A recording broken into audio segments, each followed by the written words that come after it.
The Library of Ruina is a game released by Project Moon on the 10th of August 2021, and is, in my opinion, one of the best games ever released.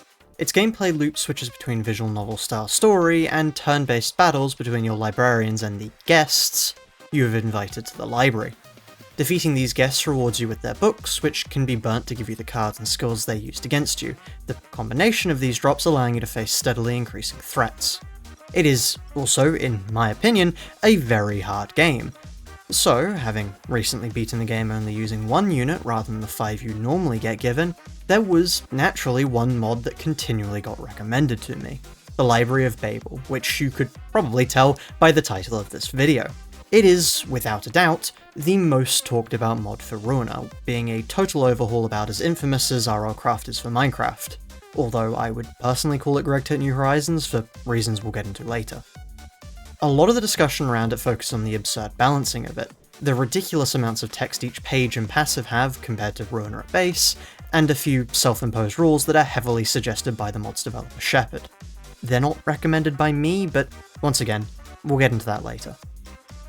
Although not officially called it, many do refer to it as a hard mod overhaul for Ruina, akin to a Kaizo level for Super Mario. Now, to be frank, I was very skeptic of even playing Babel at first. Everything I'd seen and heard about the mod didn't inspire confidence, with the mention of its name alone being enough to set off arguments about its design and balance. But driven by a mix of morbid curiosity and a refusal to ever form an opinion about something until I've done my own research, I eventually decided to give the mod a try. For the sake of this video, I'm going to be trying my best to explain things in such a way that, even if you don't really know the Library of Ruina, you can still understand about as much as I did whilst playing. Don't worry if you don't understand something at any point, because the chances are I didn't understand either. In my personal opinion, the best way to review this mod is to tell the story of the experience with it, offering insights into my thoughts at each stage. They vary heavily, and I've split these stages up into chapters, which I've timestamped for ease of viewing down below. Additionally, before we get started, I'd like to ask you to consider subscribing. These videos take an age to make, and not only is a subscription greatly appreciated, it also lets me know that people want to see more content like this. This is slightly off topic from my usual niche, so knowing it's the sort of thing more people want to see is greatly appreciated. But with that said, let's get into things.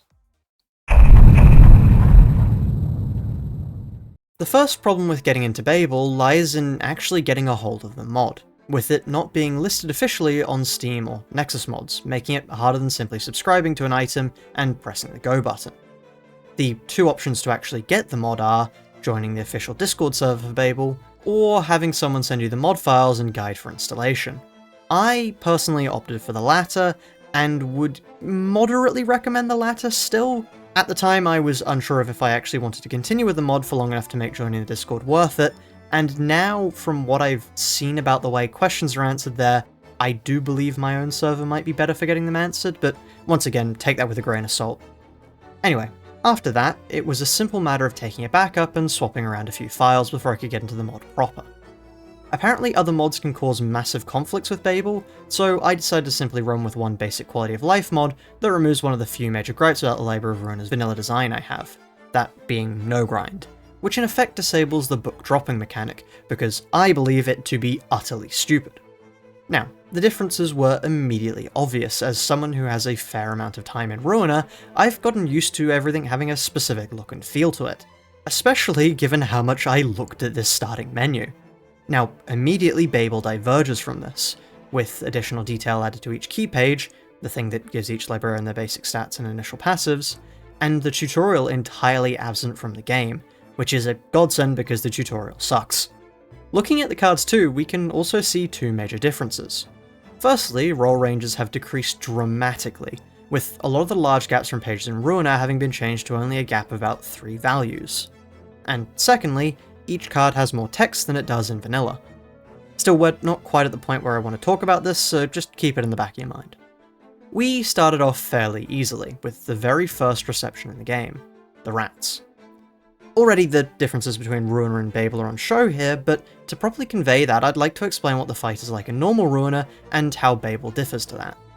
This is a trend that will only accelerate as time goes on, so it's good to show off how evident it is here already. At base, this stage has 3 enemies, Pete, Lenny, and Mang-Chi.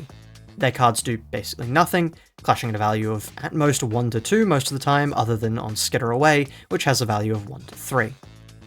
All of these can be easily beaten by the 2 to 3 and 3 to 6 clashing cards you're given to start with.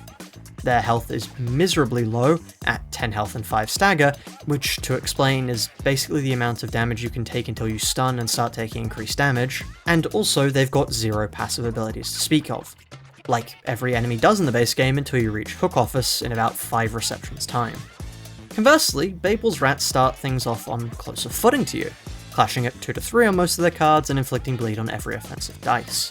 Their health values are considerably improved, with 30 health and 5 stagger on Pete, 20 health and 10 stagger on Lenny, and 10 health and 15 stagger on Mang-Chi. Every page has a passive, far sooner than you'd even see passives in the vanilla game, and the key pages do something entirely foreign to vanilla Ruina. They alter the damage dealt and damage received inherently on each key page, as well as a few other things later that don't really apply here. Additionally, although not a change limited to the rats, decimalized damage is also now in the game, which feels incredibly cursed after having only seen full numbers for damage and health up until now. You do get used to it as you go on, but yes, it was a shock when I was first getting started. Now, this pattern of Babel being more complex and more difficult in turn than Ruina normally doesn't stop here.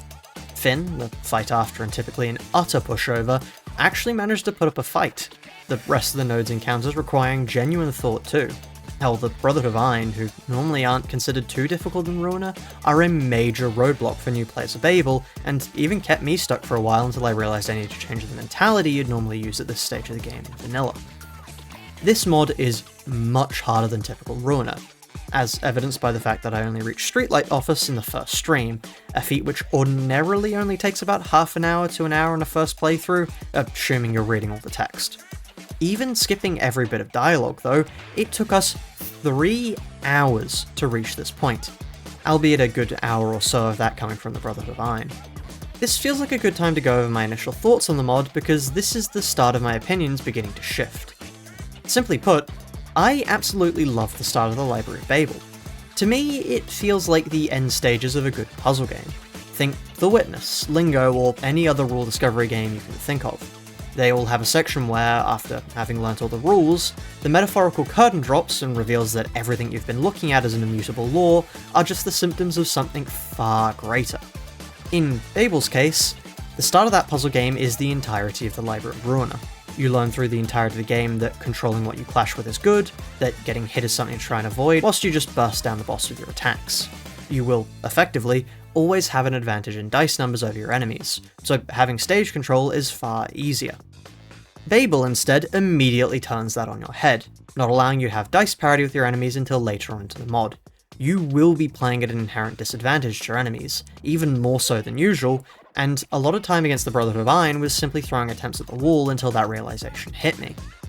To explain more what I liked about this opening of the mod though, I need to explain my personal ethos on what makes a good puzzle. In my opinion, a puzzle should be hard to find the trick to, but easy to execute after you figure it out. I love rule discovery games because they perfect this, where, even without a direct setup, they can make the process of finding the trick difficult, but must by design make the execution be simple. This is also behind a lot of what I love about the Library of Ruina's abnormality fights, being more puzzles to find out how to kill the threat you're facing, not just a typical RPG fight. Babel takes this and makes every fight at the start of the game follow this style of design, in a way that facilitates forcing you to think just outside of the box Ruina's normal gameplay pushes you towards. I do, however, need to bring up one worrying trend that will not be going away. Text. It is a fairly common joke in the Project Moon community of the inability of its fans to read, be it bosses or story, to the point where it's hard to escape a conversation without it being mentioned once or twice or about 10 times if people are feeling unfunny enough. Ruina manages to strike a perfect balance for me personally, with word counts on its bosses that are low enough for someone to quickly and intuitively grasp what the boss does, while still leaving enough room for multiple builds and playstyles to work against them. However, this is a trend that, sadly, Babel does rather quickly away with. If you've ever seen anything of the Library of Babel, you'll probably be familiar with the absurd amount of text it brings to the table, be it passive effects, statuses, or abnormality pages, Babel has a lot of things to say about everything, and this is something that I have a mixed opinion of, to be frank. While I enjoy a text-heavy game, I mean, Cataclysm Dark Days Ahead is one of my favourite games ever, there's a line between reasonable presentation and far too complex systems. It isn't as prevalent at the start of this mod, with the fights I've been covering so far actually being rather reasonable to look at and understand without needing to read a full academic thesis to understand what you're dealing with, but it's something I could already tell was only going to get worse, and in certain cases, for example, there's one page later on that just throws in a logarithm for no reason. It's not even log 10, I genuinely don't get the point of this log, but it exists. But with that, let's see things get worse, shall we? Starting up the second stream of this mod, we were faced with the part of Ruina where ordinarily the game begins to open up massively, with multiple different routes for you to take on and take the pages of, to then use against the other roadblocks along your path. This is where Ruina really shines. When you come to an absolute halt against a wall, you need to look around and find cracks in that defense. Maybe a reception that's easier than the others, or a general reception that gives you a good page or passive to use against the mainline fights. Babel, by the author's intention, does not want you to do this. For the entire time we've been playing here, a single term has been thrown around a lot behind the scenes and in chat, which I haven't gone over just yet because it's not really relevant until now. This term is down-tiering, and is something you may be familiar with if you've ever done no-hitting or other extreme challenges of the like. The exact terms vary from community to community, but I'll explain precisely what it means here for the Library of Babel. Each row is considered a tier, with down-tiering being the act of only using pages and cards sourced below that tier. Same tiering, by the same logic, is using pages and cards from the same row that you're fighting.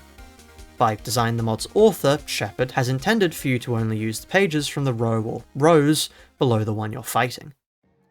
I cannot, in good faith, recommend you do this.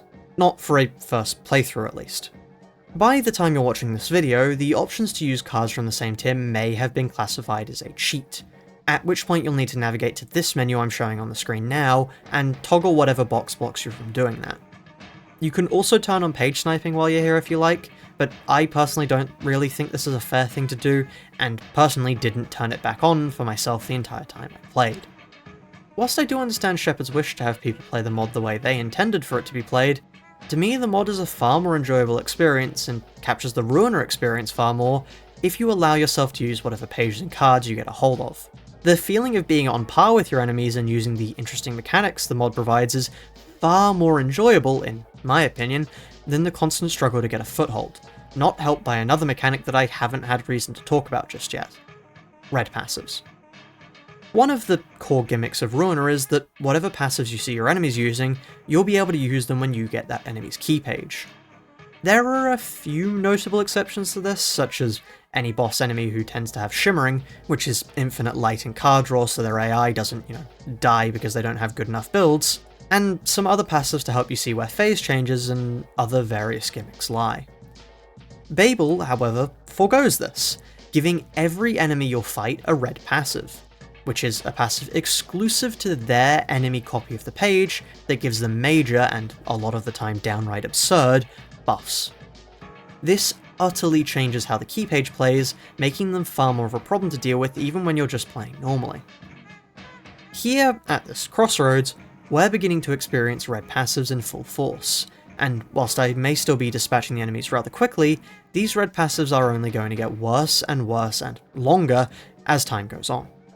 Still, it doesn't take too long to defeat Olga and the Stray Dogs despite still down-tiering, which gives us access to the first and best possible argument I can make against following the house rules whilst trying out Babel for the first time: Urban Plague. The carnival aside, we only have access to hard receptions now, with Full Stop being awful to try and survive the first turn of, Dawn Office requiring you to choose what targets you focus specifically to clear the field before they clear you, and Gaze Office being... Yeah, I'm just going to show you the text here. You can figure out what Gaze Office does for yourself, because I just know it hurts like hell, and I can't read all that. Before we get into that, I do need to quickly go over the general receptions, fights off the main path that you can summon by using 1 to 3 books that don't make another fight themselves. In Ruina, these are mostly useless at the start of the game, but Babel reworks them entirely to have actually good passes and cards for us to use. I'm not going to focus on any of them, but it's important to note that they are there and are more interesting to fight than in vanilla. Moving back to the 4 stages available to us, we quickly destroyed the Carnival and got access to their pages. But because I was still trying to down tier at the time, I didn't use them immediately. I don't think I can quite emphasize how disheartening it is to try and play this mod down tier for a first time experience, because it means there's literally no reason to fight any particular reception over any other reception. The whole play and interplay of finding the weakest link can't occur with this, which means that the only sort of control you have over the receptions is at what point you want to torture yourself for no immediate gain with them. I struggled through fighting Dawn Office here, because it never felt like I had any sort of feedback on what I was doing wrong other than simply exploding. And so it was that, after beating them, I gave up on down tiering, for the most part at least. I do try again later on, and we will need to down tier to actually unlock pages each row, but I had had enough, and was actually considering giving up the mod when I decided to make the switch. I cannot express how much of a difference this made. Within minutes, literal minutes, you can go and watch the VOD, I assure you, it is that quick. I went from hating the mod to loving how it played, the grueling experience I'd just been subjecting myself to, changing in an instant to feel like the Ruina I knew and loved again. And so it's at this point that I need to raise an ethos that lies at the core design of this mod, and why I personally disagree with it fundamentally. Before that though, please do keep in mind that just because you disagree with somebody's beliefs, that doesn't mean you need to slander them personally over it. I've spoken to Shepard quite a bit now, and they're a good person, even if I do believe their opinion on Ruina's difficulty to be flawed. I would hate for anyone to get harassment over something I've said, having personally been given death threats over some of my other less well-received videos. So please, genuinely, don't. You can dislike the design, but that doesn't mean you need to go after the person. Anyway, Shepard, the developer of Babel, does not believe that Ruina is a hard game. Now, for anybody who hasn't played Ruina before, I personally would call Ruina one of the hardest games I've ever played, putting it up there amongst games like Celeste, Noita, or Cataclysm Dark Days Ahead in how hard it can be to figure out what to do at times. And as far as I can tell, this difference comes from an opinion about how games should be balanced. Here lies the crux of things. Shepard doesn't view the process of learning as something that should be considered as a balancing factor. Simply, they believe that the player has every possible advantage in their favour, and as such, if they know how to properly build decks and choose which targets to attack in fights, strategically the game is incredibly easy. To which my response is rather straightforward. Yeah, no kidding. Going back to the game I mentioned just earlier, Noita, I'd like to apply the exact same argument to see if we arrive at the same conclusions. A lot of the difficulty of Noita lies in how hard it is to figure out what wand building styles are good and how to properly handle enemies in combat. These are things that every new player is going to struggle with over and over again until eventually they figure things out. Probably watching a YouTube video on it, let's be honest. But once you've actually played enough to know how to build good wands and handle enemies, it becomes easy to get a good run going if you don't die to something incredibly random like chaotic polymorphine. If that hasn't convinced you though, let's go for another. Lingo. In my opinion, it's quite a complex but satisfying rule discovery game that has had me stumped for hours trying to figure out things before. But if I was to give you every rule and how it could apply itself right now, you'd probably barely even realise there was a challenge to begin with. Knowledge is the balance of the game. Now, if you're still not convinced, we can put it into practice. Here's an encrypted message that I've put here for you to solve. Can you figure out what it translates to? If you guess that the thing I just showed you was this, congrats, you know your history. I encoded that using the Enigma cipher, which was at one point considered to be the very best encryption possible. To simplify it, each letter is encrypted using its own cipher that changes based on a different formula, making it impossible to use usual statistical techniques to find patterns. The one problem with this, however, is the fact that no letter can be encoded to itself, meaning lazy messages designed to mislead and confuse codebreakers by just holding down one letter instead give the day's encryption away. Now, knowing what you know, would you call cracking the Enigma cipher easy? From that point of knowledge, sure, the major weakness in the design of the system has been pointed out to you, but until you have that knowledge, the system is difficult enough to stump some of Britain's best codebreakers for over 2 years, and they'd even found manuals to help them with it. So let's focus back in on Ruina. Would I say that when you know how to build decks and fight well, Ruina becomes an easy game? Yes, but I'd challenge you to find any knowledge-based system that doesn't become easy when you already know how to find the solution. Because of this, I disagree with the concept that Ruina is an easy game entirely, because if Ruina is easy because knowing the solutions makes it easy, every roguelike, every puzzle, riddle, and cipher are all easy. And personally, I don't think that's quite true. So, should you play Babel however you like if down-tiering alone is becoming hell? Yeah, I would say you should. I did, and the mod easily became about 1,000 times more enjoyable in a single instant.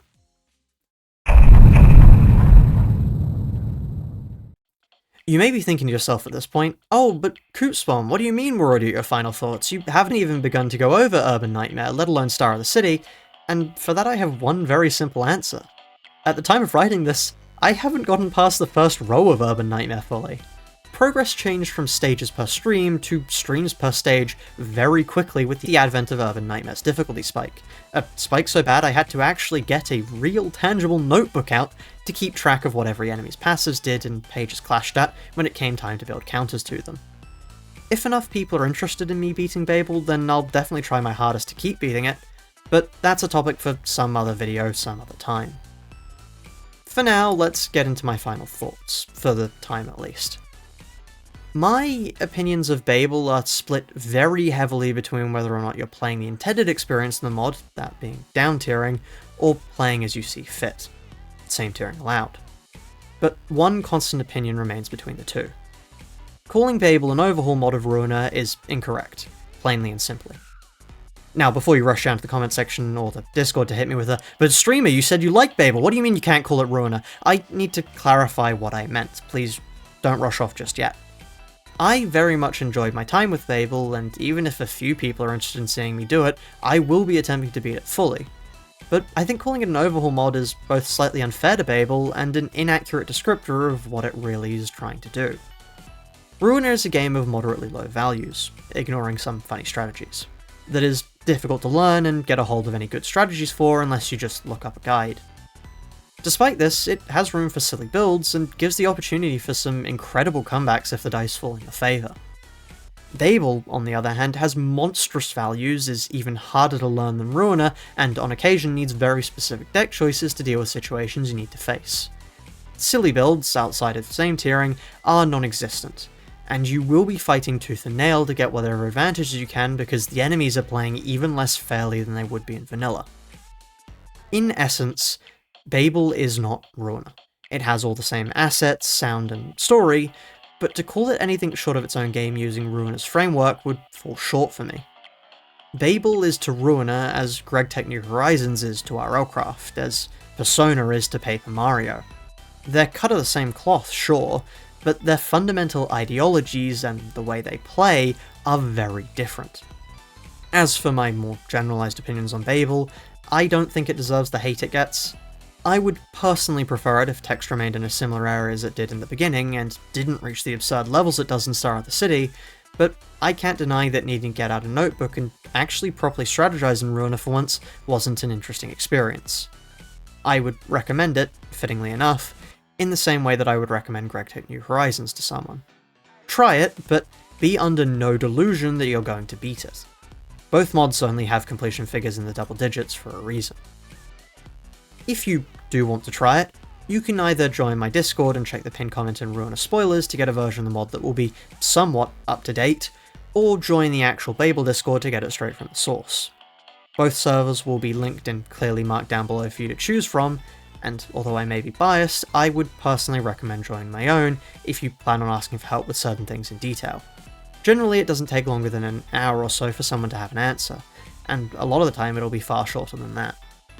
So, with that said, that'll be the end of this review. If you've enjoyed, please do consider subscribing and hitting the like, hype, or whatever other buttons YouTubers put down below for you to interact with. And if you'd like me to try my hand at completing the rest of the mod fully, then let me know down below too. I stream regularly, so you'll be able to catch up with my progress there. Finally, thank you to the members too. Without you lot, I wouldn't be able to feel comfortable making random videos outside of my usual Torment Nexus like this one. So genuinely, it means the world. On that note though, good morning, good evening, and good night. I'll see you all soon.